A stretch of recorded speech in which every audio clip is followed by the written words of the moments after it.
जय सतनाम। सतनाम और छत्तीसगढ़ में सतनाम पंथ को जानने और समझने का प्रयास करेंगे आज की क्लास में। मैं डॉक्टर अजय पाल सिंह आप सभी का हृदय से बहुत बहुत स्वागत करता हूँ। सतनामियों का इतिहास वैसे तो बहुत पुराना है। भारतीय इतिहास में 1672 ईस्वी में सतनामियों और मुगल बादशाह औरंगजेब के बीच हुए एक युद्ध का जिक्र भी आता है। भारत में कई राज्यों में सतनामी निवासरत हैं। सतनामी वे सभी हैं जो सतनाम मार्ग को मानते हैं और सत्य मार्ग पर चलते हैं।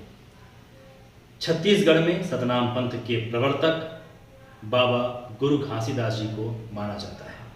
इनकी स्मृति में दिल्ली के कुतुब मीनार से भी ऊंचा स्थापित जैत खाम उनके जन्म स्थल पवित्र गिरौदपुरी में हमारी आस्था और सामाजिक समरसता तथा मानसिक व पर्यावरणीय स्वच्छता का प्रतीक है।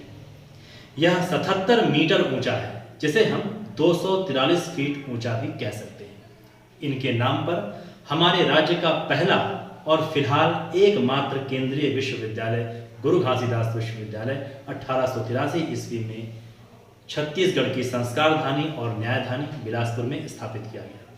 इस विश्वविद्यालय के कुल गीत के रचयिता हमारी माटी के सपूत विधायी ज्ञान की मिसाल छत्तीसगढ़ विधानसभा के पहले अध्यक्ष स्मरणीय पंडित राजेंद्र प्रसाद शुक्ल जी ने लिखा था, गुरु कृपा के पुण्य परस से विद्या का वरदान है, घासीदास विश्वविद्यालय हम सब का अभिमान है।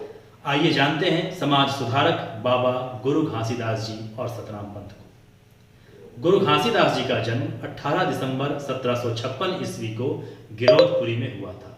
गिरौदपुरी रायपुर संभाग के बलौदा बाजार जिले में स्थित है। इनके पिताजी का नाम महंगूदास तथा माताजी का नाम अमरावतीन था। इनका विवाह सफूरा जी से हुआ था।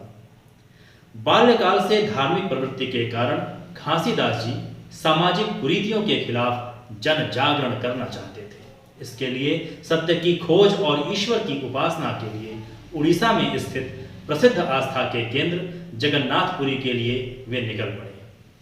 मार्ग में सारंगढ़ पहुंचने पर उन्हें ऐसा महसूस हुआ कि तीर्थ यात्रा या ईश्वर को कहीं और खोजने से बेहतर होगा स्वयं के भीतर खोजना। इसी सोच के साथ वे वापस अपने गृह ग्राम लौट पड़े। हालांकि घर न जाकर वहीं गिरौदपुरी के छाता पहाड़ में वे ध्यान में बैठ गए। छाता पहाड़ में औरा धौरा यानी तेंदु वृक्ष के नीचे 6 माह की कठोर तपस्या के बाद उन्हें सतनाम का ज्ञान हो गया। वे समझ गए कि ईश्वर एक है और वही सत्य है। उन्होंने ज्ञान प्राप्ति के बाद सबसे पहले 1842 ईस्वी में अपना संदेश भंडारापुरी यानी तेलासीपुरी धाम में लोगों को दिया। यह रायपुर बलौदा बाजार मार्ग में खरौरा के पास स्थित है।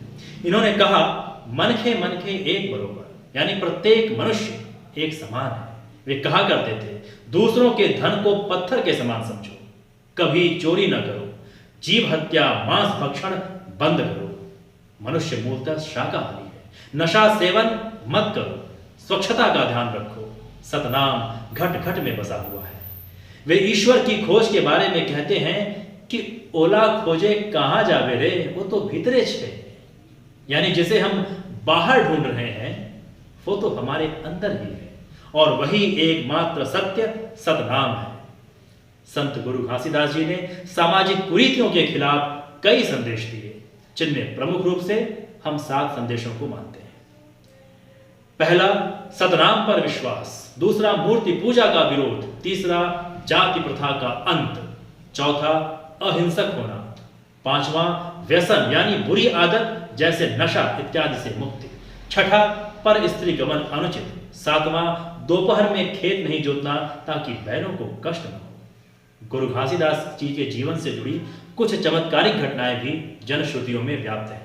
जैसे जब वो ज्ञान प्राप्ति के बाद अपने गृहग्राम वापस लौटे तब उन्हें ज्ञात हुआ कि उनकी पत्नी सफूरा माता का निधन हो गया है। उन्होंने उन्हें जीवित करने की इच्छा जताई। इस पर गांव वालों ने उसी दिन एक मृत बछिया को पहले जीवित कर दिखाने के लिए कहा। बाबा घासीदास जी ने जल के 3-4 बूंद उस मृत बछिया के मुख में डाला और सतनाम कहा।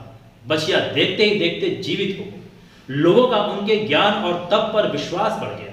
इसके बाद उन्होंने अपनी मृत पत्नी सफूरा जी को भी इसी प्रकार पुनः जीवित कर दिया। जहां उन्होंने बछिया को जीवित किया था वह स्थान बछिया जीवनदान स्थल, और जहां सफुरा जी को पुनः जीवित किया था वह स्थान सफुरा जीवदान स्थल कहलाता है।